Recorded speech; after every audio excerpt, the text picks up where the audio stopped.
Good evening dear students. First of all welcome back to the regular classes. अब से आपकी classes regular रहेगी Monday to Friday at 9 PM। तो 9 PM पे आपका लाइव प्रीमियर रहेगा, जिसको ज्वाइन करना आप सभी के लिए क्या है, कंपलसरी है। तो रेगुलरिटी ब्रेक नहीं करनी है, आप लोगों ने रेगुलर रहना। अगर आप रेगुलरिटी ब्रेक करोगे तो मैं भी रेगुलरिटी नहीं रखने वाला, क्योंकि आप लोगों की रिक्वायरमेंट के अकॉर्डिंग ही मैंने रेगुलर क्लासेस स्टार्ट की है। बैंक टाइम के साथ मैनेज करते हुए, नाइट में वीडियो रिकॉर्ड करते हुए मैं ये क्लासेस ले रहा हूँ। तो इसके लिए बदले में मुझे आप लोगों की रेगुलरिटी चाहिए, और विदाउट रेगुलरिटी आपकी इंग्लिश भी नहीं बनने वाली, क्योंकि यहाँ पे अपने इंग्लिश की कंप्लीट वर्किंग को सीखेंगे। समझ में आ रही है आप लोगों के? तो अपना जो पैटर्न रहेगा, अभी स्टार्टिंग के 10 to 15 डेज आपका एडिटोरियल एनालिसिस रहेगा ओनली, क्योंकि उसके साथ अपनों ने क्या करना है, अभी अपनी इंग्लिश की वर्किंग देखनी है यहाँ पे। क्योंकि जो मेरे स्टूडेंट्स हैं उनको मैक्सिमम वर्किंग आती है, लेकिन उनका रिवीजन यहाँ पे जरूरी है। और जो न्यू स्टूडेंट्स है उनको वर्किंग भी नहीं आती, तो उनको वर्किंग सिखानी भी जरूरी है। तो देखो यहाँ पे जो न्यू स्टूडेंट्स है, एक बार अगर आप लोगों का मेरे स्टूडेंट से कांटेक्ट है तो उनसे एक बार कांटेक्ट करके पूछ लेना कि आपकी इंग्लिश बनेगी या नहीं बनेगी। वो अपने आप आपको बता देंगे। शानदार वाली इंग्लिश बनेगी। अगर आपको मेरे पे भरोसा नहीं है तो एक बार आप क्या करना, जो आपकी जानकारी में अगर कोई मेरा स्टूडेंट है तो उससे पूछ लेना। नहीं तो 5-6 क्लासेस मुझे दे दो, 5-6 क्लासेस के बाद में आपको अपने आप भरोसा आ जाएगा। उसके बाद आपका मन करे वैसे करना। क्लासेस लगानी है तो लगाना, मन नहीं लगानी है तो मत लगाना, अगर आपके समझ में ना आए। लेकिन गारंटी है आपके 100% समझ में आएगा, और आपका इम्प्रूवमेंट भी आप लोगों को दिखेगा। और यहीं पे आपको पता लग जाएगा, जब मैं यहाँ पे एडिटोरियल का एनालिसिस कराऊंगा, यहाँ पे एक्सपेरिमेंट वगैरह करूंगा, वर्किंग बताऊंगा आप लोगों को, तो आपको अपने आप पता लग जाएगा कुछ अलग है। कुछ क्या, बहुत अलग है, सबसे बिल्कुल अलग है। ऐसे आपने कभी भी नहीं देखा होगा कि इस तरीके से भी कभी इंग्लिश करवाई जाती है क्या। तो ये मैं वैसे नहीं बोला, बड़ाई वाली बात नहीं है, आप खुद से एनालिसिस करके देख लेना, क्योंकि आपको बताना भी जरूरी है ना, नहीं तो आप रुकते भी नहीं हो। तो आपके फायदे के लिए बता रहा हूँ, एक बार आप चेक कर लेना, आपको पता लग जाएगा। 5-6 क्लासेस में कोई दिक्कत वाली बात नहीं है, 5-6 क्लासेस में आपको पता लग जाएगा, आपका इतना भी टाइम वेस्ट नहीं होगा। क्या पता आपके लिए बहुत अच्छी चीज़ आ जाए। तो यहाँ पे अपने इंग्लिश की वर्किंग सीखेंगे तो आपकी ओनली कट ऑफ क्लियर नहीं होने वाली, यहाँ पे आपके बनेंगे मार्क्स। और बहुत सारे कैंडिडेट्स, जो स्टूडेंट्स है, जो मेरे स्टूडेंट्स है, वो 100 आउट ऑफ 100 भी ले आते हैं वर्किंग से मार्क्स। समझ में आ रही चीज़? तो आप भी 100 आउट ऑफ 100 लेकर आ सकते हो, वो भी इंग्लिश में। सोचने वाली बात है ना, भरोसा नहीं हो रहा कि इंग्लिश में हम 100 आउट ऑफ 100 कैसे लेकर आएंगे। तो इंग्लिश में भी आपके 100 आउट ऑफ 100 आ जाएंगे, अगर आप, डिपेंड करता है कितना एब्जॉर्ब करते हो आप इंग्लिश की वर्किंग को। और इंग्लिश की अगर आपकी वर्किंग सीख गए, आप लोग इजीली सीख जाओगे, कोई दिक्कत नहीं है, मैं सिखा दूंगा। तो आपको कुछ रटने की भी जरूरत नहीं है, रूल्स वगैरह बिल्कुल भी नहीं करेंगे। अपनी क्लासेस में रूल्स नहीं चलते, ठीक है, रूल्स वगैरह बिल्कुल भी नहीं होंगे यहाँ पे। बिल्कुल सेंस पे चलेगा, क्योंकि यहाँ पे लिखा हुआ भी है, नो रूल्स ओनली सेंस। कोई रूल नहीं है, सारा का सारा सेंस पे चलेगा, तो कोई दिक्कत वाली बात नहीं है। समझ में आ रही है आप लोगों को? क्लियर है? तो शानदार वाली इंग्लिश बनेगी, ये मेरी गारंटी है। तो स्टार्ट करते हैं क्लास को। तो द हिंदू एडिटोरियल एनालिसिस है यहाँ पे। तो यहाँ पे चलें एडिटोरियल पे। तो इंटरेस्टिंग एडिटोरियल है, करंट का एडिटोरियल है, जो अभी करंट का टॉपिक चल रहा है, वैक्सीनेशन पे है। कोविड-19 की जो वैक्सीनेशन है उसके ऊपर आपका क्या है, ये एडिटोरियल है। तो यहाँ पे स्टार्ट करें।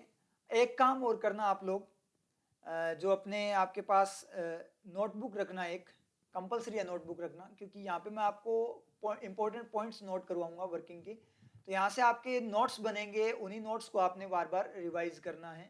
तो वर्किंग यहाँ पे आप लोगों ने नोट करनी है, और हर एडिटोरियल में कुछ ना कुछ नई वर्किंग भी आती रहेगी, तो नए नए पॉइंट्स आते रहेंगे। तो जो क्या करना, नोटबुक अपने साथ में रखना, ठीक है, ये आप लोगों के लिए कंपलसरी है। तो स्टार्ट करें सैल्वेजिंग स्ट्रेटेजी। सैल्वेजिंग स्ट्रेटेजी, सैल्वेज का मतलब होता है बचाव करना एक टाइप से। तो बचाव करना इसका मीनिंग होता है, लेकिन सैल्वेजिंग, जैसे ही आप एक्शन में आईएनजी दिखेगा तो 4 वर्किंग होगी। नोट डाउन कर लो, यहाँ पे आईएनजी आते ही एक्शन में 4 वर्किंग आपको दिखाई देनी चाहिए। और first working man action, second adjective ING मतलब active adjective, third clause ING clause active clause. Clause वगैरह आपको मैं बताता चलूंगा साथ साथ क्या होता है। और फोर्थ आपकी होती है आईएनजी की फॉर्म में अगर लगे तो जेरेंड, नाउन की फॉर्म में होगा तो क्या होगा, जेरेंड होगा। तो देखो मैन एक्शन तो वो होता है कि क्या एक्टिविटी कर रहा है कोई, मैन सेंटेंस का जो मैन एक्शन है उसको बोलते हैं। एडजेक्टिव क्या होता है, क्वालिटी ऑफ नाउन होता है, तो क्वालिटी पे डिपेंड, नाउन पे डिपेंड करेगा, इसलिए नाउन के साथ ही आएगा। उसके बाद में क्लोज की बात करें, आईएनजी क्लोज एक्स्ट्रा एक्टिविटी होती है। अब अपने सेंटेंस आगे जाएंगे जब एडिटोरियल के अंदर, तब आपको पता लगेगा सेंटेंसेस से कि क्लोज कैसे वर्क करते हैं।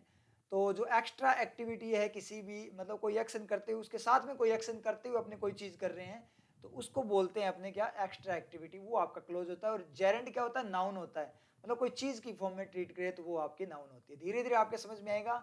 न्यू स्टूडेंट्स हैं उनको एक बार स्टार्ट में ऐसे नहीं समझ में आएगा कि पता नहीं क्या चल रहा है, तो कोई दिक्कत नहीं है, 5-6 क्लासेस में आप पकड़ने लग जाओगे, ट्रैक पे आने लग जाओगे। क्योंकि बिल्कुल नया है इसलिए थोड़ी सी प्रॉब्लम होगी, लेकिन सेट ऐसा होगा कि आपकी इंग्लिश बड़ी शानदार वाली बनेगी, ये गारंटी है। समझ में आ रही है आप लोगों के? तो सैल्वेजिंग स्ट्रेटेजी, तो यहाँ पे देखो मैन एक्शन तो होगा नहीं, क्योंकि मैं यहाँ पे बता दूं आपको, ये नोट करते जाना पॉइंट सारे जो मैं बता रहा हूँ। मैन एक्शन को चाहिए मॉडल, ठीक है, मॉडल चाहिए, और मॉडल को चाहिए fresh, free and fresh subject. Model आपके डू, डज, डिड वगैरह, क्योंकि is am are, was were वगैरह कुछ नहीं होता, डज की फॉर्म होता है वो डज बी, डू बी होते हैं, और वॉज वर वगैरह डिड बी होते हैं, डिड और बी मिलकर बनते हैं। ये चीज़ें मैं आपको बताता रहूँगा बीच बीच में, अपने टॉपिक पे भी कुछ वीडियोस में डालता रहूँगा बीच बीच में टॉपिक्स पे आपके, ठीक है, वो कोई दिक्कत वाली बात नहीं है, और मैक्सिमम अपना एडिटोरियल से भी हो जाएगा। तो मैन एक्शन होगा नहीं, क्योंकि मैन एक्शन को चाहिए सब्जेक्ट वगैरह, तो ये मैन एक्शन यहाँ पे नहीं है। अब एडजेक्टिव की बात करें, स्ट्रेटेजी, स्ट्रेटेजी कैसी है, सैल्वेजिंग, बचाव करने वाली। स्ट्रेटेजी कैसी है, बचाव करने वाली। तो इंटरेस्टिंग पर्सन, तो पर्सन कैसा है, क्वालिटी होती है कैसा, एडजेक्टिव होता है कैसा, और कैसा कैसा होता है आपकी एडवर्ब। ये चीजें बाद में आएगी, तब मैं आपको क्लियर करूंगा, स्टेप बाय स्टेप चलेंगे, एक साथ सारी चीजें आपके समझ में नहीं आने वाली। अभी आप नोट कीजिए, एडजेक्टिव क्या होता है, कोई चीज कैसी है या कैसा है, कोई चीज कैसी है या कैसा है, वो एडजेक्टिव लिख लो। एडजेक्टिव कोई चीज कैसी है, बस एडजेक्टिव हो गया आपका, इतने भी एडजेक्टिव हो गया। ये ट्रिक है एडजेक्टिव वगैरह, हर चीज की ट्रिक बताऊंगा कि कैसे चीजों को करना होता है, जैसे काउंटेबल अनकाउंटेबल का बताया था ना, उसी तरीके से। तो ये आपका एडजेक्टिव है। कौन सी स्ट्रेटेजी, जैसे इंटरेस्टिंग पर्सन, मतलब क्या हो गया, इंटरेस्ट पैदा करने वाला पर्सन, एक्शन खुद इंटरेस्ट पैदा कर रहा है ना, तो एक्टिव एलिमेंट है, एक्शन वो खुद कर रहा है, इसलिए इंटरेस्टिंग। अब इंटरेस्टेड पर्सन का मतलब क्या होता है कि ईडी लगता है, ईडी का मतलब पैसिव फॉर्म आ जाती है, ईडी का मतलब क्या होता है, पैसिव। तो पर्सन इंटरेस्टेड, इंटरेस्ट पैदा नहीं कर रहा, वो इंटरेस्ट ले रहा है, कोई और चीज उसको इंटरेस्ट दे रही है, तो वो इंटरेस्ट दे नहीं रहा, वो ले रहा है, इंटरेस्टेड है, तो इंटरेस्ट का उसके ऊपर तीर लग रहा है। इसका मतलब क्या है कि बुक के लिए वो इंटरेस्टेड है, तो बुक इंटरेस्ट पैदा कर रही है और वो इंटरेस्ट ले रहा है बुक में। समझ में आ रही है चीज? तो वो इंटरेस्टेड ईडी पैसिव फॉर्म में हो जाएगा। तो स्ट्रेटेजी है वो कैसी है, सैल्वेजिंग है, बचाव करने वाली है, बिल्कुल सही है। आगे बात करें ऑन, किस पे एडिटोरियल आपका, स्केलिंग अप कोविड-19 वैक्सीनेशन।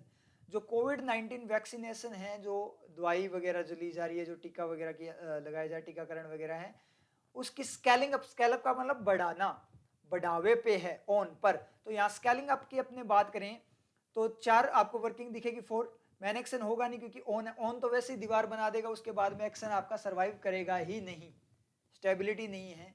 तो स्टेबिलिटी आनी चाहिए, क्योंकि दीवार के बाद में कोई स्टेबल चीज ही रह सकती है, तो नाउन ही है, ऑब्वियस सी बात है।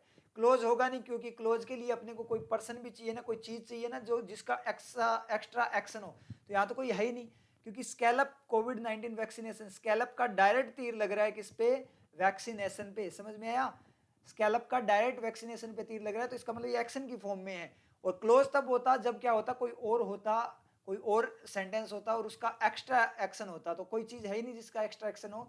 तो स्केलिंग अप आपका क्या बचता है, एक ही बचता है, क्योंकि एडजेक्टिव भी नहीं होगा, क्योंकि उसके बाद में कोई नाउन भी नहीं है। ठीक है, तो अपने यहाँ पे बात करें, और वैसे भी देखें, स्केलिंग अप बढ़ावा दे रही वैक्सीनेशन नहीं होगा, कोई मीनिंग नहीं आएगा। इसका मतलब क्या है, बढ़ावा देना है वैक्सीनेशन को, मतलब वैक्सीनेशन को बढ़ावा देना है, इसका मतलब स्केलअप का तीर लगाना है वैक्सीनेशन पे, इसका मतलब एक्शन की फॉर्म में है, तो एडजेक्टिव एक्शन की फॉर्म में नहीं होता। इसका मतलब क्या निकला, ये आपका जेरेंड है कि जो वैक्सीनेशन है उसका जो बढ़ावा है, स्केलिंग अप है, उसको बढ़ावा देना जो है, उसके ऊपर आपका एडिटोरियल है। ये चीज अगर आपके क्लियर नहीं हुई तो आगे भी आपके क्लोज जेरेंड वगैरह आएंगे, वहां से बिल्कुल 100% क्लियर हो जाएगी, क्योंकि ये कंप्लीट सेंटेंस नहीं है, ये ओनली क्या है, टाइटल है, इसलिए क्लियर नहीं हो पा रहा होगा। कंप्लीट सेंटेंस में आपका पूरा क्लियर हो जाए, क्योंकि सेंटेंस ही सब कुछ होता है, जो कुछ होता है वो सेंटेंस होता है, सब कुछ आपको सेंटेंस ही बताएगा। समझ में आ रही है आप लोगों के? तो अब स्टार्ट करते हैं। आगे क्या बोला इसने, ये इसका निचोड़ है, जो यहाँ पे रैशनल वाला बताया है, ये मतलब उसकी समरी एक टाइप से complete. Rational safety measures, rational जो सेफ्टी है वो मेजर्स। अब मेजर्स को यहाँ पे देखें, एक तो डज मेजर दिखाई देगा, एक मेजर्स नाउन की फॉर्म में प्लूरल दिखाई देगा। देखो एक्शन की फॉर्म में ये सिंगुलर होगा, ये भी बच्चों के समझ में नहीं आता कि सर एस लगने से एक्शन की फॉर्म में सिंगुलर बन जाता है, नाउन की फॉर्म में प्लूरल, कभी समझ में नहीं आया। तो एक्शन की फॉर्म में कभी भी एस नहीं होता, वो डज प्लस V1 होता है। तो कभी भी ये अगर आपको डाउट हो तो एस लगने से हमेशा ही प्लूरल बनेगा, नाउन होती है वो प्लूरल बनती है। लेकिन एक्शन में जो एस होता है वो एस नहीं होता, वो क्या होता है, डज होता है। तो हमेशा इसको तोड़कर पढ़ा करो, आपको कभी भी कंफ्यूजन नहीं होगा। डज मेजर पढ़ना है, इसको क्या पढ़ना है, डज मेजर। तो यहाँ पे ये दो वर्किंग हो सकती है, या तो मेजर क्या हो, मेजर आपके क्या होते हैं, आंकड़े भी होते हैं, डेटाज वगैरह को बोलता है, निर्णय वगैरह भी होते हैं, स्टेप्स भी होते हैं, ठीक है। तो या तो ये नाउन होगा और या ये एक्शन होगा। माइंड में सारी की सारी वर्किंग आप लोगों की चलनी चाहिए, फिर सेंटेंस बताएगा कि रियल वर्किंग कौन सी है। तो माइंड में वर्किंग होनी चाहिए, या तो नाउन है या क्या है, ये आपका एक्शन है। तो कोई दिक्कत नहीं है। रैशनल का मतलब तर्क शक्ति वाली बौद्धिक, बौद्धिक फॉर्म में, मतलब माइंड लगाते हुए जो सेफ्टी है वो मेजर करती है, मापती है। मेजर का मतलब मापती है, बिल्कुल सही है। And scaled up, scaled up का मतलब बढ़ाया। अब स्केल्ड अप दिखते ही आपको दो चीजें दिखाई देगी, क्या, एक V2 दिखाई देगा और एक V3 दिखाई देगा। एक तो आपको क्या दिखेगा, V2। ये चीज हमेशा ध्यान रखना कि आपको ये चीज हमेशा ध्यान देनी चाहिए। क्यों, क्योंकि कईयों में तो क्या होता है V3 आपका अलग होता है, लेकिन मैक्सिमम जो वर्ब होती है उसमें क्या होता है कि V2 V3 सेम होते हैं, ईडी लगने से होता है। तो वहां पे आपके दोनों माइंड में वर्किंग चलनी चाहिए, V2 एंड V3। V2 को पढ़ेंगे डिड प्लस V1 मॉडल के साथ में पढ़ेंगे, और V3 को आपने पढ़ेंगे मोड। V3 होता है पैसिव मोड, ध्यान रखना, पैसिव या एडजेक्टिव मोड होता है, ये चीज ध्यान रखना, नोट कर लेना चाहिए आप। ईडी लगा हुआ देखकर अपने को क्या देखना है, माइंड में दो वर्किंग लिख लो कि ईडी लगी हुई हो किसी एक्शन में तो अपने को दो वर्किंग देखनी है, क्या, या तो V2 है या V3 है। V2 है तो उसको तोड़ना है डिड प्लस V1 में, और V3 है तो उसको क्या करना है, मोड की फॉर्म में या एडजेक्टिव की फॉर्म में, पैसिव फॉर्म। मोड लेना है, या तो एडजेक्टिव होगा या पैसिव फॉर्म होगी, बैक तीर वाला। ये अपने आगे बात करेंगे, ठीक है, जैसे जैसे आएगा। तो एक बार देखते हैं स्केल्ड अप। अब अपने V2 की फॉर्म में पढ़ते हैं, मीनिंग नहीं आया तो अपने वर्किंग चेंज कर देंगे। अपने को नहीं पता कि यहाँ पे कौन सी वर्किंग है, यहाँ V2 की वर्किंग है या V3 की वर्किंग, अपने को नहीं पता है। अपने क्या करेंगे, वर्किंग चेंज कर देंगे। अगर उसका मीनिंग नहीं आया तो दूसरी वर्किंग लिखेंगे, क्योंकि जब उसका मीनिंग नहीं आ रहा है इसका मतलब वो वर्किंग नहीं है, दूसरे वाली वर्किंग है। समझ में आई चीज। कोई पर्सन है, जैसे मान लीजिए मैं टीचर हूँ, तो मैं, या फिर पुलिस ऑफिसर है, अपने वर्किंग की बात में V2 V3 की मैं बात बताता हूँ आपको। कोई पुलिस वाला है, मैरिज के अंदर आया, उसको देखते ही आपको पता नहीं लगेगा, ड्रेस में है, आपको पता नहीं लगेगा कि इसकी वर्किंग क्या है, कि कोरोना चल रहा है तो ये यहाँ पे देखने के लिए आया है कि मतलब लोग ज़्यादा इकट्ठे नहीं हुए, या ड्यूटी की फॉर्म में आया है, या फिर जीवने के लिए आया है। समझ में आ रही चीज़, कि वो आपका मतलब क्या है, कोई रिलेटिव वगैरह है जिसकी मतलब शादी वगैरह या कोई पार्टी है उसका रिलेटिव है, उस फॉर्म में आया डायरेक्ट ड्यूटी से, या ड्यूटी की फॉर्म में आया है। तो वो आपको पता लगेगा कि अगर उसने लठ घुमा दिया, इसका मतलब तो क्या है, वो ड्यूटी की फॉर्म में है, वो वर्किंग है। और अगर वो प्लेट उठाकर जीमने लग गया, इसका मतलब क्या निकला, वो दूसरी वर्किंग है उसकी, क्या, खाना खाने आया है। खाना खाने नहीं आया वैसे, पार्टी में आया है। हाँ वैसे खाना खाने भी आया है, लेकिन पार्टी में है, अपने दिमाग में है खाना खाने आया है। उसका दोस्त है तो आएगा ही भाई, पार्टी में उसने इनवाइट किया था। और कई अपने जैसे होते हैं जो क्या करते हैं, बिना इनवाइट के ही चले जाते हैं। और जब होता भी है कई बार ऐसा, जब कॉलेज वगैरह में अपने थे तो उस टाइम पे ऐसे कर लेते थे। और बहुत बार ऐसे भी हो जाता है कि उस चक्कर में कई बार बर्तन भी आपको क्या धोने पड़ जाते हैं, ठीक है। तो वो वाली चीज़ है। अब ये मत सोचना कि सर अपना एक्सपीरियंस बता रहे हैं, मेरे साथ ऐसा नहीं हुआ कभी। हाँ मैं गया हूँ ऐसे पार्टीज वगैरह में, कॉलेज लाइफ होती है, लेकिन पकड़ाव में कभी नहीं आया, ठीक है। तो तरीका था हमारा अलग। तो वो चीज़ थी, हम एक गैंग की फॉर्म में जाते थे। चलो छोड़ो, वो बातें हमने बाद में करेंगे। स्केल्ड अप, अब V2 दिखेगा, अपने को नहीं पता, पुलिस वाले वाली बात है, यहाँ पे दोनों वर्किंग है। वो पता कैसे लगेगा, जब वो आगे एक्शन परफॉर्म करेगा उसके अकॉर्डिंग पता लगेगा। तो देखते हैं स्केल्ड अप वैक्सीनेशन। अगर मैं इसको V2 देखूं, वैक्सीनेशन को बढ़ा दिया था पास्ट, और एंड का रिफ्लेक्शन देखूं तो यहां से जाएगा, क्योंकि एंड का रिफ्लेक्शन लेने के लिए एक एलिमेंट तो आपको लेना पड़ेगा। पहले यहाँ चेक करो, अगर ये सेट ना बैठे तो फिर नेक्स्ट वाले पे यहाँ चेक करो, यहाँ सेट ना बैठे तो आगे स्टार्ट से चेक करो। मतलब आपको 1 बाय 1 चेक करते जाना है, तो आपको एंड का रिफ्लेक्शन भी मिल जाएगा, रटना नहीं होता यहाँ पे। तो अगर मैं यहां से लूं तो इसको एक्शन की फॉर्म में लूं, डज मेजर और ये डिड स्केल। तो रैशनल जो सेफ्टी है, सुरक्षा, उसने क्या किया, वो मापती है और उसने स्केल अप बढ़ावा दिया किसको, वैक्सीनेशन को, दवाई को। कैन रैन, अब ऐसे होते कैन को सब्जेक्ट नहीं मिलेगा। एक और वर्किंग लिख लो, कि मॉडल क्या करता है, डिमांड करता है किसकी, फ्री एंड फ्रेश सब्जेक्ट की। तो क्योंकि कैन का सब्जेक्ट ढूंढने जाएंगे तो सबसे पहले पास वाले के पास जाएंगे, सबसे पहले वो पास वाले से डिमांड करता है, अगर पास वाला उसको सेटिस्फाई नहीं करेगा तो वो आगे जाएगा। समझ में आ रही चीज। तो कैन का सब्जेक्ट देखने चले तो वैक्सीनेशन को तो स्कैलप का तीर लग गया अगर आप V2 की फॉर्म में लेते हो, ठीक है, V2 की फॉर्म में लेते हो, और इसको आपके क्या करते हो, डज V1 की फॉर्म में लेते हो, तो सेफ्टी इसका सब्जेक्ट बन गया, किसका, मेजर्स का। तो कैन को कोई सब्जेक्ट नहीं मिलेगा, कोई फ्री सब्जेक्ट नहीं है उसके लिए, इसका मतलब यहाँ गड़बड़ है। तो मेजर्स को अपने को क्या करना पड़ेगा, एज ए नाउन ट्रीट करके देखते हैं, और स्कैलप को अपने क्या करते हैं, इसको भी, क्योंकि एक्शन नहीं है, एंड के बाद में दूसरा एक्शन है, इसका मतलब पहले भी कोई एक्शन होना चाहिए था, तो इसको अपने V3 की फॉर्म में ट्रीट करके देखते हैं। तो V3 की फॉर्म में ट्रीट करेंगे तो ये बन जाएगा किसका, वैक्सीनेशन का एडजेक्टिव। स्कैल्ड अप, बढ़ी हुई वैक्सीनेशन, बढ़ाई गई वैक्सीनेशन, स्कैलप की गई वैक्सीनेशन। वैक्सीनेशन कैसी है, स्कैलप की गई, एडजेक्टिव। कोई चीज कैसी है, एडजेक्टिव, स्कैलप की गई वैक्सीनेशन।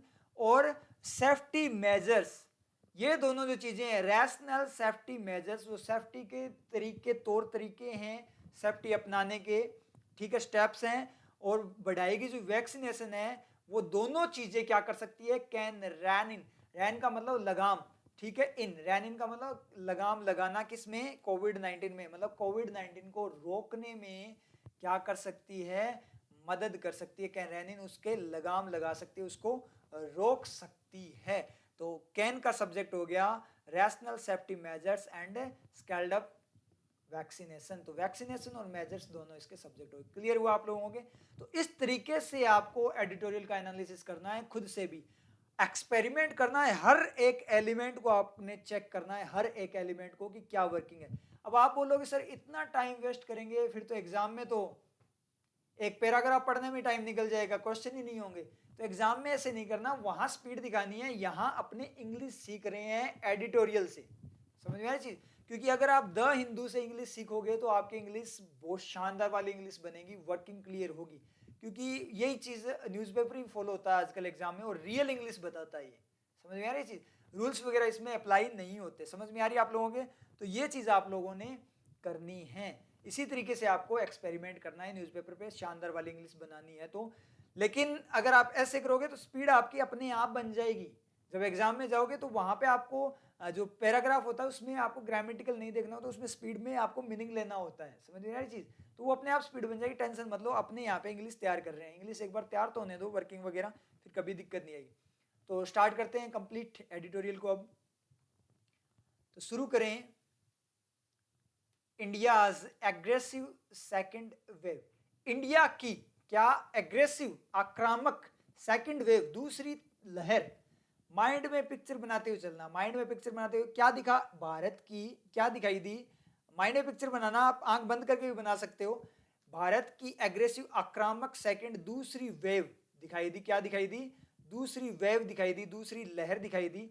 ऑफ की, किसकी, किसकी लहर, कोरोना वायरस इन्फेक्शंस, किसकी, कोरोना वायरस इन्फेक्शंस की दूसरी लहर, इंडिया की कोरोना वायरस की दूसरी। अब दो बार यहाँ पे इंडियाज लग गया, दो बार यहाँ पे पोजीशन आ गया, एक तो क्या इंडिया की और दूसरी कोरोना वायरस की, तो दो एक्स्ट्रा इन्फॉर्मेशन आ गई, एक तो है कोरोना वायरस की। तो यहाँ पे अपने बात करें तो यहाँ पे आपको दिखाई क्या दे रहा है, अपने देखें तो यहाँ पे सब्जेक्ट क्या बनेगा वो देख लेते हैं, फ्री एंड फ्रेश सब्जेक्ट क्या है, दिखाई क्या दे रहा है, कोरोना वायरस आपका फ्री है क्या, उसको तो क्या खा गया, ऑफ खा गया। ये देखो, ये प्रीपोजिशन वगैरह होती है, वो एक्स्ट्रा इन्फॉर्मेशन होती है किसी भी चीज की, और वो क्या करती है, जिसके लिए, जिसको एक्स्ट्रा इन्फॉर्मेशन में लेकर आता है उसको बाइंड करके खा जाता है, तो उसको फ्री नहीं छोड़ता।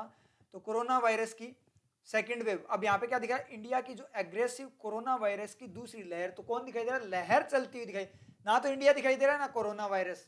कोरोना वायरस की जो लहर है, इंडिया की जो लहर है, इंडिया के अंदर जो कोरोना वायरस की जो लहर है, वो लहर दिखाई दे रही है। जैसे जॉन्स ब्रदर, जॉन का भाई खेल रहा है, तो कौन खेल रहा है, जॉन खेल रहा है या जॉन का भाई खेल रहा है, जॉन नहीं खेल रहा, जॉन एक्स्ट्रा इन्फॉर्मेशन है किसके, जॉन की भाई की, तो जॉन का भाई खेल रहा है, तो कौन खेल रहा है, सब्जेक्ट कौन है, जॉन का भाई, ना कि जॉन, जॉन क्या है, एक्स्ट्रा इन्फॉर्मेशन, क्लियर हुआ। तो इंडिया की एग्रेसिव सेकंड वेव है कोरोना वायरस इन्फेक्शन संक्रमण की, मार्क्ड बाय, अब मार्क दिखते ही आपके दो वर्किंग दिखेगी, V2 V3, V2 V3, क्योंकि V2 ऐसा होता है, V3 ऐसा होता है। V2 होगा तो डिड मार्क होगा, और V3 होगा तो ईडी एडजेक्टिव या क्लोज होगा। दो ही चीज होती है, मोड होगा ईडी, या तो पैसिव होगा क्लोज की फॉर्म में होगा या एडजेक्टिव फॉर्म में होगा। मार्क्ड बाय, अब वैसे भी अपने को डायरेक्ट पता लग रहा है मार्क किया गया किसी के द्वारा, मार्क किया गया है किसी के द्वारा, इसका मतलब क्या हुआ, ये V3 ही है, क्योंकि मार्क्ड होता इन्फेक्शंस के जो सेकंड वेव है उसने मार्क किया, क्या मार्क किया, जिस चीज को मार्क किया वो उसके बाद में आनी चाहिए ना, जिस पे इसका तीर लगे, जिस पे इसका तीर लगे वो चीज आनी चाहिए ना, कि उसने मार्क किया कोई चीज को। He marked something at the door, उसने दरवाजे पे कुछ मार्क किया। He marked something, he marked a logo, उसने एक लोगो को मार्क किया। समझ चीज, he marked the answer key, answer key को उसने मार्क किया, तो डायरेक्ट तीर लग रहा है क्या मार्क किया। और यहाँ पे क्या बोल रहा है कि बाय द्वारा मार्क किया गया, इसका मतलब बैक रिफ्लेक्शन डायरेक्ट पता लग गया V3 है, और V3 है इसका मतलब क्या ईडी क्लोज है, किसके लिए, कि India's aggressive second wave of corona virus infections, infection की जो सेकंड वेव है, लहर है, मार्क्ड बाय, जो कि मार्क की गई है, मतलब बताई गई है, दर्शाई गई है बाय, किसके द्वारा, ओवर, ओवर आते ही तीन वर्किंग, ओवर लिख लो, तीन वर्किंग आएगी। ओवर का मतलब किसी को कवर करते हुए, ओवर का मतलब जैसे मान लिया कवर करते हुए ओवर द टेबल, टेबल के ऊपर से, ओवर का मतलब ज्यादा भी होता है, ओवरफ्लो हो गया ज्यादा, ठीक है, ज्यादा को भी ओवर बताता है। और ओवर का मतलब the time is over, time आपका खत्म हुआ, तो खत्म को भी ओवर बताता है, तीनों वर्किंग ध्यान रखना। तो यहाँ देखें क्या है, by over 150,000 cases a day, हर दिन 150,000 केसेस, ओवर को कवर करते हुए या उनको पार करते हुए तो ज्यादा, मतलब 150,000 केसेस से भी प्रतिदिन 150,000 केसेस से भी ज्यादा के द्वारा मार्क किया गया। एंड मैनी डेथ्स, और मैनी डेथ्स। अब यहाँ पे एंड का रिफ्लेक्शन देखें तो यहां से लेते हैं पहले ए डे से, ए से लेते हैं पहले, ए मैनी डेज, तो यहाँ पे देखें ओवर 150,000 केसेस, जहां से रिफ्लेक्शन लो ना आप वहां से स्प्लिट कर दिया करो, स्प्लिट करोगे तो क्या होगा कि जहां से रिफ्लेक्शन लिया है उसके बाद में एक सेंटेंस तो ये बनेगा, इधर वाला पूरा सेंटेंस लेते हुए यहां से चलता हुआ एक सेंटेंस तो बनेगा ये वाला, जिसमें क्या आएगा, जो एंड के आगे है वो वाली चीजें आएगी, ठीक है। और दूसरा पूरा सेंटेंस आता हुआ सेंटेंस दूसरा बनेगा, वो एंड के बाद की चीजें आएगी। समझ में आ रही चीज, तो कंप्लीट सेंटेंस के साथ दो अलग अलग इंडिविजुअल सेंटेंस बनाते हुए आप लोगों ने यहाँ पे पढ़ना है। समझ में आया, इंडिविजुअल सेंटेंस बनाते हुए अपनों ने पढ़ना है। तो यहाँ पे ए के बाद में देखें तो क्या हुआ, बाय किसके द्वारा, 1.5 लाख केसेस के द्वारा एक दिन, प्रतिदिन, एंड एक मेनी डेथ्स, एक मेनी डेथ्स, कोई मीनिंग आया, एक और बहुत सारी डेथ, कोई मीनिंग नहीं है, मतलब यहां से रिफ्लेक्शन नहीं होगा। अब यहां से देखें, ये स्टार्ट के अंदर देखो स्लो लगेगा, धीरे धीरे आप क्या कर रहे हो, रिफ्लेक्शन को देख रहे हो, थोड़े टाइम बाद आप लोगों की स्पीड बन जाएगी, अपने आप स्पीड बन जाएगी, देखते ही आपको रिफ्लेक्शन पता लग जाएगा, ठीक है, क्लियर है। तो यहां पे देखें ओवर 150,000 केसेस ए डे, ये सेंटेंस तो देखो मत, क्योंकि ये तो बना हुआ है, दूसरे को चेक करना है अपने को, तो क्योंकि चेक अपने को करना है दूसरे के लिए रिफ्लेक्शन। तो बाय किसके द्वारा, ओवर 1,50,000 केसेस मेनी डेथ्स के द्वारा, 1.5 लाख केसेस मेनी डेथ्स के द्वारा, कोई मीनिंग आ रहा है, कोई मीनिंग नहीं आ रहा। अब यहां पे देखें 150,000 मेनी डेथ्स, 1.5 लाख बहुत सारी डेथ के द्वारा, कोई 1.5 लाख डेथ होगी या बहुत सारी डेथ होगी, 1.5 लाख बहुत सारी डेथ क्या होता है, ठीक है। ओवर के बाद में देखें ओवर मेनी डेथ्स, तो ओवर की वर्किंग अपने को पता लग गई ना, ज्यादा, तो 1.5 लाख केसेस से ज्यादा, ओवर मेनी डेथ्स से ज्यादा, मेनी डेथ ज्यादा, मेनी डेथ ज्यादा, क्या मेनी डेथ ज्यादा, कोई मीनिंग नहीं आ रहा। बाय के द्वारा देखें तो मार्क किया गया, एक तो किसके द्वारा, प्रतिदिन 1.5 लाख से भी ज्यादा केसेस के द्वारा, और दूसरा डेथ्स के द्वारा, बहुत सारी डेथ्स के द्वारा मार्क किया गया है, मतलब बताया गया है, दिखाया गया है, शो किया गया है, बिल्कुल सही है। इज क्लियरली द रिजल्ट, वो क्लियर फॉर्म में बात करें तो एक रिजल्ट है, क्लियरली। अब ये एडवर्ब है, रिजल्ट किस तरीके से है, देखो क्लियर है, कोई चीज कैसी है, क्लियर है, कोई चीज कैसी है, क्लियर है, तो इसका मतलब क्या है, that thing is clear, that thing is clear, कोई चीज क्लियर है, तो वो एडजेक्टिव कैसी है। अब ये क्लियरली किस तरीके से है, कोई चीज कैसे हो रही है, तो वो क्या होता है, आपका एडवर्ब होती है, ठीक है। तो एडवर्ब की एक चीज और होती है कैसी कैसी, वो मैं बाद में बताऊंगा आपको, जब आएगा सेंटेंस के साथ ही बताऊंगा, वन बाय वन ही चलेंगे, नहीं तो सारा मिक्स हो जाएगा। तो इज क्लियरली द रिजल्ट, वो क्लियरली रिजल्ट है, तो इसका सब्जेक्ट ढूंढने चलते हैं। अब इसका सब्जेक्ट ढूंढेंगे तो क्या चाहिए अपने को, फ्री एंड फ्रेश सब्जेक्ट चाहिए। तो अपने गए मैनी डेथ्स के पास में, तो मैनी डेथ्स अपने ने देखा था कहाँ से रिफ्लेक्शन था, बाई के बाद में, तो इसको तो क्या खा गया, बाई खा गया, फ्री नहीं बचा, क्योंकि ये तो एक्स्ट्रा इन्फॉर्मेशन बन गया बाई के साथ। उसके बाद ए डे की बात करें, 150,000 केसेस ए डे पूरी बात है, तो इसको कौन खा गया, इसको भी क्या किया गया, बाय खा गया, इसको भी बाय खा गया, ये भी फ्री नहीं बचा। मार्क्ड सब्जेक्ट बनेगा नहीं क्योंकि ये कोई नाउन नहीं है। कोरोना वायरस इन्फेक्शंस, तो इन्फेक्शंस मेन यहाँ पे नाउन है, कोरोना वायरस उसका एडजेक्टिव है। कौन से कैसे इन्फेक्शंस, कोरोना वायरस के, जैसे बैंक मैनेजर, किसका मैनेजर, बैंक का मैनेजर, लेकिन इसको इन्फेक्शंस को तो ऑफ खा गया ऑफ यूज है ना इन्फेक्शंस के लिए, उसको ऑफ खा गया, ये भी नहीं बचा। अब बचा क्या, सेकंड वेव बची, इंडिया से एग्रेसिव। तो इंडिया की एग्रेसिव, अब एक्स्ट्रा इन्फॉर्मेशन को हटा दिया, अगर डायरेक्ट सेंटेंस देखो, सेकंड वेव से डायरेक्ट कूद के आ जाओ इस पे, तो इंडिया की जो एग्रेसिव सेकंड वेव है इज क्लियरली, वो क्लियर फॉर्म में रिजल्ट है किसका, ऑफ। अब एक्स्ट्रा एक बार क्या किया करो, जब सेंटेंस समझने के लिए एक्स्ट्रा इन्फॉर्मेशन को हटा दिया करो, बाद में वापस से आप उसको एडअप कर लिया करो, अपने आप क्लियर हो जाएगा। तो इंडिया की जो एग्रेसिव सेकंड वेव है कोरोना वायरस इन्फेक्शन की, जो मार्क की गई है, एक्स्ट्रा इन्फॉर्मेशन किसकी, कोरोना वायरस इन्फेक्शन की सेकंड वेव की, तो ईडी क्लोज है पैसिव फॉर्म में।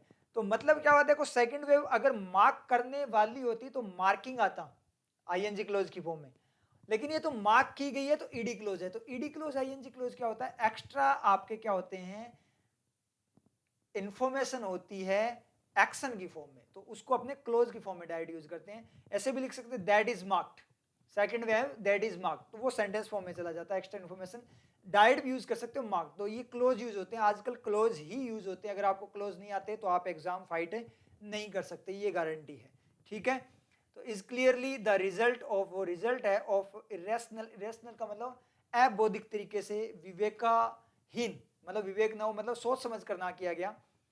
एक्जुब्रेंस, एक्जुब्रेंस का मतलब होता है अपने बात करें उत्साह, उमंग, उत्साह के साथ, ठीक है। अर्ली, जल्दी, कब, इन द न्यू ईयर, किसमें, न्यू ईयर में, न्यू ईयर में जो एक्जुबेंस, अब ये मैंने यहाँ पे हाईलाइट किया है, तो ये वो केब आपको क्या करनी है, इसके लिए भी एक अलग से नोटबुक लगानी है आपने, उसमें नोट डाउन करके खुद से इसका मीनिंग सर्च करके उसका एग्जाम्पल वगैरह नोट करके आपको इसको याद करना है, इन वोकेब वगैरह को याद करना है। याद कैसे करोगे, याद करने का तरीका है प्रैक्टिस वाला, वो जो मैंने पहले ही बता रखा आप लोगों को कि आप वोकेब की क्लासेस में बताता हूँ ना किस तरीके से प्रैक्टिस करनी होती है, तो वोकेब की क्लासेस एक बार गो थ्रू कर लेना प्रीवियस वाली, आपको पता लग जाएगा वोकेब कैसे याद करनी होती है, तो इसको प्रैक्टिस से आपको करना पड़ेगा।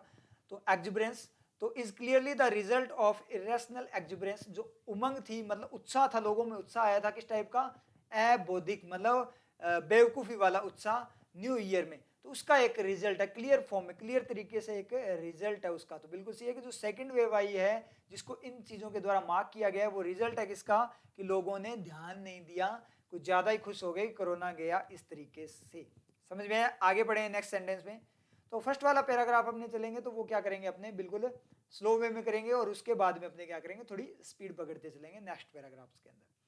तो शुरू करें, यहाँ पे आज अपने एक ही पैराग्राफ करेंगे सोल्व, ठीक है, क्लियर, क्योंकि अपने कुछ ज़्यादा डेप्थ में चले गए, तो थोड़ा थोड़ा अपने सोल्व करें, क्योंकि जब वीडियो की लेंथ बढ़ जाती है तो आप लोगों को दिक्कत हो जाती है, आप लेंथ देखकर वीडियो देखते हो कि शॉर्ट होनी चाहिए, लेकिन जो शॉर्ट वीडियोस है उनमें आप सीख नहीं पाओगे, ये गारंटी है, क्योंकि अगर वीडियो लेंथ है इसका मतलब वहाँ डिटेल में आपको समझाया गया, और रियल में काम वही आना है आप लोगों के, डेप्थ से ही चीज़ें क्लियर होना काम आएगी।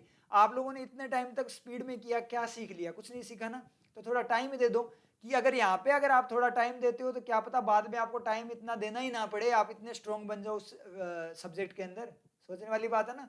तो स्टार्ट के अंदर आप जितना तपोगे उतने ही ज़्यादा आप निखर के आओगे, ये चीज़ हमेशा ध्यान रखना, जितना ज़्यादा तपोगे उतने ही ज़्यादा निखरोगे। तो जितना टाइम आपका लगेगा, जिस वीडियो में जितना टाइम दिया होता है, जितना ज़्यादा एक्सप्लेनेशन होता है, उससे उतना ही ज़्यादा आप सीखते हो, लेकिन आप लोगों की एक मेंटेलिटी बनी हुई है कि शॉर्ट एंड स्वीट में निपटाओ, ठीक है, तो फिर आपको नुकसान है, फिर कुछ नहीं बनने वाला। तो आगे बात करें, आफ्टर बाद में, प्रीमैच्योरली, प्रीमैच्योरली का प्रीमैच्योर फॉर्म में, प्रीमैच्योर का मतलब जो मैच्योर ना हो टाइम से पहले, मतलब जिसको इतना ज़्यादा ज्ञान ना हो, नॉलेज ना हो, पूरा नॉलेज ना हो, प्रीमैच्योरली एज्यूमिंग, जैसे एज्यूमिंग देखा फॉर वर्किंग आईएनजी की, क्या मैन एक्शन एडजेक्टिव, उसके बाद में क्या रहेगा आपका क्लोज एंड जेरेंट।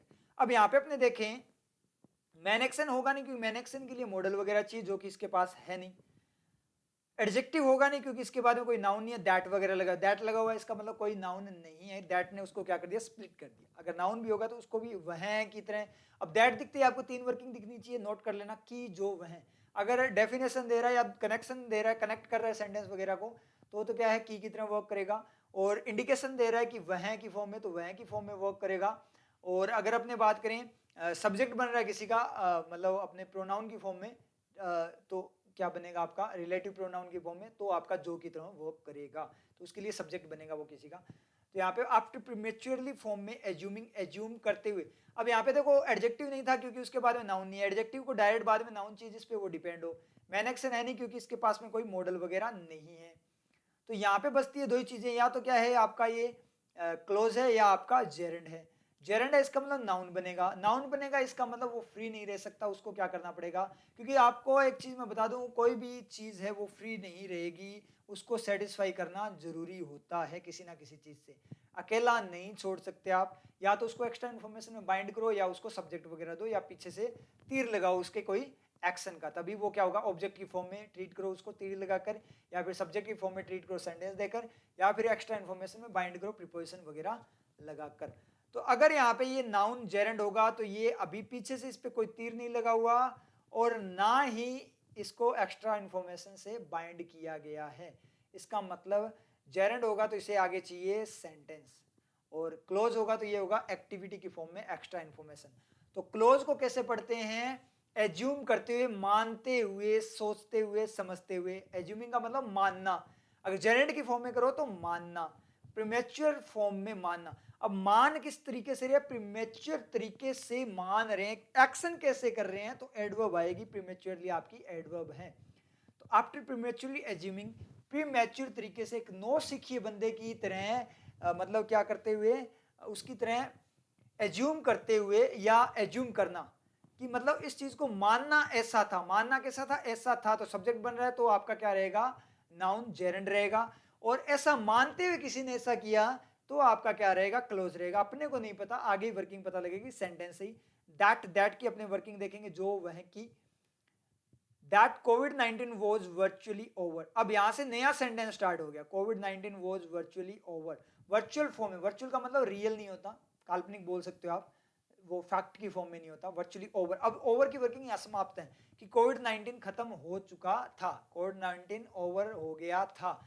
अब यहाँ पे दैट वह कोविड-19 ओवर हो गया था, या एज्यूम कर रहे हैं, एज्यूम क्या कर रहे हैं कि कोविड-19, अब उसकी डेफिनेशन दे रहे हैं कि एज्यूम ही क्या कर रहे हैं कि कोविड-19, एज्यूम क्या किया दोनों ने, कोविड-19 खत्म हो गया, ये एज्यूम किया था। दैट यहाँ पे की तरह वर्क करेगा, कनेक्शन दे रहा है ना, इसलिए की तरह वर्क करेगा, जो की तरह तो करेगा नहीं क्योंकि आगे उसके कोई सेंटेंस वगैरह नहीं है, अपने को नहीं पता सेंटेंस बनेगा आगे।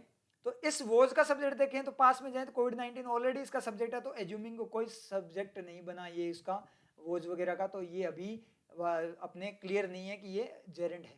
आगे पढ़ें, governments made rash decisions, government ने क्या किया, रैश डिसीजंस बनाए। रैश का मतलब क्या है, स्पीड में, मतलब जल्दबाजी में गवर्नमेंट ने डिसीजन लिए थे। अब यहाँ पे अपने देखें तो एक बार इसको चेक करते हैं दोबारा से एज्यूमिंग को, अगर जेरेंट की फॉर्म में करें तो इस मेड डिड मेक का सब्जेक्ट क्या है, गवर्नमेंट है, गवर्नमेंट डिसीजन किसने बनाए, किसने लिए, गवर्नमेंट ने लिए, तो इसका सब्जेक्ट क्या है आपका, गवर्नमेंट्स है। तो इसका मतलब क्या निकला, मैड का सब्जेक्ट एज्यूमिंग नहीं बना क्योंकि वो ऑलरेडी गवर्नमेंट के साथ जा चुका है, पास वाले के पास जाएगा पहले तो उसको सेटिस्फेक्शन मिल गया, नहीं मिला, इसका मतलब एज्यूमिंग यहाँ पे सब्जेक्ट नहीं बन पाया।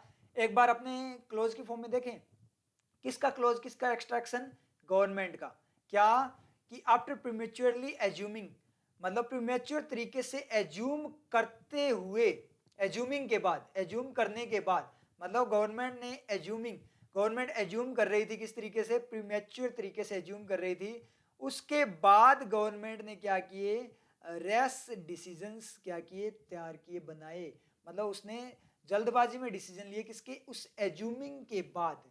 अब यहाँ पे अपनी बात करें तो जेरेंट होगा या क्लोज होगा, तो यहाँ पे क्लियरली अगर अपने देखें तो गवर्नमेंट एज्यूम करते हुए डिसीजन बनाए कि वो दैट कोविड-19 क्या है, वर्चुअली ओवर है, या करने के बाद बनाए, ध्यान से देखना, गवर्नमेंट ने एज्यूम करते हुए बनाए या करने के बाद बनाए, तो यहाँ पे मैं क्लियरली देखूं तो पूरा सेंटेंस पढ़ने के बाद, क्योंकि पहले मैंने सोचा यहाँ पे कि ये ऑलरेडी कहीं से सेटिस्फाइड नहीं है, लेकिन ये आफ्टर से सेटिस्फाइड है। आफ्टर आपका क्या करता है, अलग से सेंटेंस भी दे देता है और आफ्टर आपका एज ए प्रीपोजिशन वर्क कर जाता है। मतलब एज्यूम करते हुए, साथ साथ एज्यूम कर रहे हैं या करने के बाद किया है, तो करने के बाद क्या है, ये एक्शन गवर्नमेंट ऑलरेडी कर चुकी है, तो ऑलरेडी कर चुकी है तो वो पहले से ही एक्शन एग्जिस्ट कर रहा है, और पहले से कोई चीज एग्जिस्ट करती है इसका मतलब वो स्टेबल होती है, और स्टेबल होती है इसका मतलब वो चीज होती है, चीज मतलब वो नाउन होती है। इसका मतलब एज्यूमिंग क्या है आपका यहाँ पे जेरेंड है, क्लोज नहीं है। अगर ये आफ्टर नहीं होता ना, फिर ये क्लोज होता कि गवर्नमेंट क्या करते हुए, एज्यूम करते हुए कि कोरोना खत्म हो चुका है, इस बात को एज्यूम करते हुए उसने डिसीजन बनाए, करते हुए साथ साथ में उसने डिसीजन बनाए और साथ साथ वो एज्यूम कर रही है, तो एज्यूम साथ साथ का एक्शन चल रहा है, एक्स्ट्रा एक्शन है, इसका मतलब क्लोज होता है। लेकिन यहाँ पे इसने बोला करने के बाद, मतलब वो गवर्नमेंट का एज्यूम का एक्शन ऑलरेडी हो चुका है, पहले से ही एग्जिस्ट कर रहा है। उस पॉइंट पे जो मैड का पॉइंट है, जिस पॉइंट पे उसने डिसीजन लिए, डिसीजन बनाए, उस पॉइंट से पहले ही हो चुका है, ऑलरेडी एग्जिस्ट कर रहा है। एग्जिस्ट कर रहा है इसका मतलब स्टेबल है, स्टेबल है इसका मतलब नाउन है, इसका मतलब एज्यूमिंग अपना जेरेंड है। और गवर्नमेंट ने कैसे डिसीजन बनाए, जल्दबाजी वाले डिसीजन बनाए, टू अलाउ। अब टू आते ही दो वर्किंग दिखेगी, टू एज ए मॉडल भी वर्क करता है और टू एज ए आपका प्रीपोजिशन।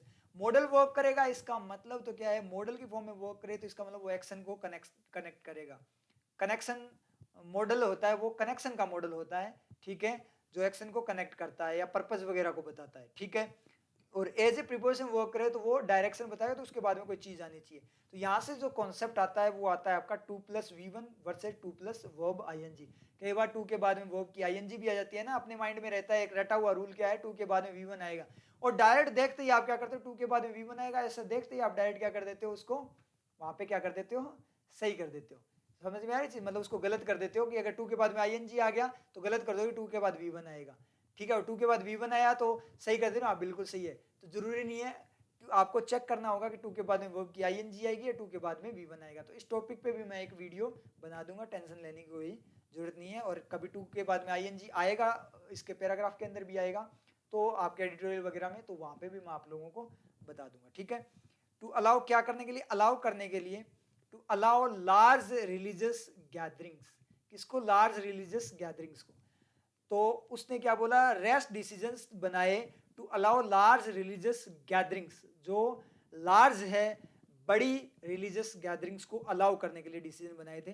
तो डिसीजन का पर्पस क्या था, अलाउ करना लार्ज, बड़ी संख्या में रिलीजियस धार्मिक गैदरिंग, लोगों को इकट्ठा होना, उसको जो बनाए उसके कारण, ठीक है, ये बात उसने बताई है।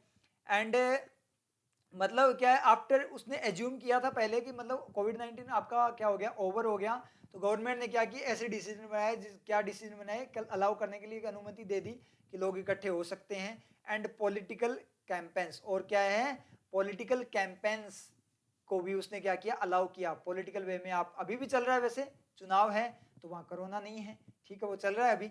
और अगर पूछा जाए तो क्या है, चुनाव आयोग की गलती है, ठीक है, तो वो वाली चीज है। तो पॉलिटिकल कैंपेन्स विद किसके साथ, विद लिटिल रिगार्ड, लिटिल का मतलब बहुत कम, नेग्लिजिबल। तो लिटिल क्या है, रिगार्ड फॉर डिजीज कंट्रोल, किसके लिए, डिजीज कंट्रोल के लिए लिटिल रिगार्ड। अब यहाँ पे डिजीज दिखी, बीमारी दिखी, तो किसी को है ना, देखो प्रोनाउंसिएशन का ध्यान रखना। और कई बार क्या होता है कि अपने देखते कुछ है और अपने को दिखता कुछ है, ये रियलिटी है। ये आपके ओनली इंग्लिश में नहीं होता, ये पजल्स वगैरह भी करते हो ना, तो भी आपके दिक्कत होती है रीजनिंग वगैरह में, कि देखना कुछ है और दिखता वहां पे कुछ है। क्यों, यहाँ पे अब जिस तरीके से यहाँ पे अपने बात करें, बहुत सारे स्टूडेंट्स को दिख भी सकता है, कई महानात्माएं होती है। डिजीज का मतलब क्या हुआ, बीमारी हो, बीमारी दिखते ही रिगार्ड दिखेगा, रिंगार्ड। तो किसी को ऐसे लगेगा कि किसी को खुजली हो गई होगी इसलिए रिंगार्ड की बात कर रहा है, तो यहाँ पे रिंगार्ड नहीं है, ध्यान से देखा करो, ये रिंगार्ड नहीं है, ये रिगार्ड है। Pay my regards to your parents वगैरह से यूज होता है ना, आदर सम्मान वगैरह, तो बहुत कम रिगार्ड पे। डिजीज कंट्रोल के लिए ध्यान देना, ध्यान भी होता है, तो डिजीज कंट्रोल के लिए लिटिल रिगार्ड के साथ उसने क्या किया, कम ध्यान देते हुए, बहुत कम ध्यान देते हुए उसने अलाउ कर दिया सभी को। तो ये बात इसने बोली है, किसके बाद है, एज्यूम करने के बाद।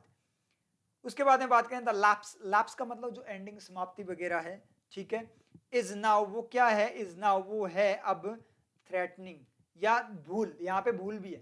लैप्स का मतलब समाप्ति भी होता है, लैप्स का मतलब भूल चूक भी होता है, चूक भी होता है, भूल भी होता है। तो यहाँ पे भूल है, जो चूक हुई, मिस्टेक हुई, गलती हुई, जो मिस्टेक है इज नाउ थ्रेटनिंग, वो क्या करिए थ्रेटन, इसका सब्जेक्ट लैप्स है, बिल्कुल सही है। थ्रेटनिंग वो क्या करिए थ्रेटन कर रही है। अब आप बोलोगे सर V3 में आईएनजी कैसे लगा दिया आपने, तो ये V3 नहीं है, ईएन दिखते ये टेकन की तरह मत देखना इसको, ये V3 नहीं है आपका, समझ में आ रही है आप लोगों के। तो ये आपका V3 नहीं है, ये V1 है। थ्रेट जो होता है वो नाउन होता है, थ्रेटन एक्शन होता है, थ्रेटनड ईडी और थ्रेटन ईडी, ठीक है। तो ये V2 V3 होते हैं, जैसे आपका वीकन होता है और स्ट्रेंथन होता है, उस तरीके से ये V1 होता है आपका। तो ये नोट कर लेना इसको, क्योंकि कहीं आपको कंफ्यूजन है थ्रेटन V3 है, ऐसा नहीं होता। थ्रेटनिंग ए नासेंट इकोनॉमिक रिकवरी, किसको, लैप्स इज नाउ थ्रेटनिंग, जो लैप्स है, लैप्स का मतलब क्या है, जो समाप्ति है, जो एंडिंग है, वो क्या कर रही है, इज नाउ थ्रेटनिंग, वो थ्रेटन कर रही है नेसेंट इकोनॉमिक रिकवरी को, जो मतलब भूल है वो क्या कर रही है अब थ्रेटन कर रही है, मतलब डरा रही है। एक नेसेंट, नेसेंट का मतलब जो स्टार्ट किया, बिगिनिंग की हो, किसी ने स्टार्ट किया, इकोनॉमिक रिकवरी जो स्टार्ट हुई है उस इकोनॉमिक रिकवरी को क्या करे, डरा रही है, उसको मतलब नुकसान पहुंचा रहा है, क्या, ये जो भूल है किसकी, गवर्नमेंट की। तो अपना यहाँ पे बहुत ज़्यादा टाइम अपना ले लिया, वीडियो वैसे ही आपकी लेंथी होगी। तो नेक्स्ट जो स्लाइड है वो मैं आपको एज ए होमवर्क देने वाला हूँ, और इसको अपने नेक्स्ट क्लास में क्या करेंगे, पढ़ेंगे पूरा का पूरा, क्योंकि नेक्स्ट स्लाइड में वर्किंग बड़ी ही शानदार वाली और बहुत सारे रूल आपके यहाँ से जाएंगे, और आपको क्लियरिटी होगी कि आपको कैसे क्लासेस में बेवकूफ़ बनाया जाता है टीचर्स के द्वारा इंग्लिश में, समझ आया चीज़। तो नेक्स्ट वाली स्लाइड है वो इंपॉर्टेंट है, मैं होमवर्क की फॉर्म में दे रहा हूँ आपको, तो आप एक बार खुद से इसको करना, यहाँ पे पॉज करना, पॉज करके इसको एक बार खुद से आप पढ़ना, और खुद से इसकी कंप्लीट वर्किंग को आप एक बार चेक करना, जैसे मैंने बताया उसी तरीके से आपने इसको करना है। क्लियर आप लोगों के, तो इस तरीके से आपने इसको करना है। पीडीएफ की फॉर्म में आपको टेलीग्राम ग्रुप पे मिल जाएगा, ये एडिटोरियल आपको जितना है वो आपको पीडीएफ की फॉर्म में चाहिए तो आपको टेलीग्राम ग्रुप में मिल जाएगा, तो वहां से आप चेक कर लेना। टेलीग्राम ग्रुप की लिंक आपको डिस्क्रिप्शन बॉक्स में मिल जाएगी, ठीक है, तो वहां से ये पीडीएफ की फॉर्म में मिल जाएगा। तो एक बार इसको क्या करना, आप खुद से इसकी वर्किंग चेक करना, उसके बाद में अपने बात करें। थोड़ा सा मैं एक पूछना चाहूंगा आपसे, जो यहाँ पे व्यू है वो क्या है, व्यू द क्राइसिस, क्राइसिस को देखो, ये क्या है, एक्शन है, V1 है ना, तो ये V1 है, तो V1 सर्वाइव नहीं करे, उसको क्या चाहिए, मॉडल वगैरह चाहिए ना, जैसे आपको क्लास में बताते हैं हेल्पिंग वर्ब वगैरह चाहिए, तो उस तरीके से चाहिए कि नहीं चाहिए। तो मुझे ये यहाँ पे समझ में नहीं आया कि ये V1 डायरेक्ट अकेला कैसे आ गया, तो ये चीज़ आप लोगों ने मुझे कमेंट सेक्शन में समझानी है कि ये V1 आया कैसे, इसका रिफ्लेक्शन कहाँ से है, इसका इस एक्शन का सब्जेक्ट कौन है, ये सारी चीज़ें आप लोगों ने मुझे बतानी है, और इसी पॉइंट को लेकर अपने रूल्स खत्म करेंगे, और इसी पॉइंट से देखेंगे कि आपको टीचर्स कैसे बेवकूफ़ बनाते हैं और किस तरीके से आपको चीज़ें रटाते हैं, जो कि बिल्कुल गलत है, जिसके कारण आपका सिलेक्शन नहीं होना उन रटी रटाई चीज़ों के कारण और रूल्स के कारण। तो ये काम आप लोगों ने करना है, ये आप लोगों के लिए होमवर्क अपने नेक्स्ट क्लास के अंदर करेंगे, ठीक है, क्लियर आप लोगों के, ओके, ऑल द बेस्ट, मिलते हैं फिर नेक्स्ट क्लास में।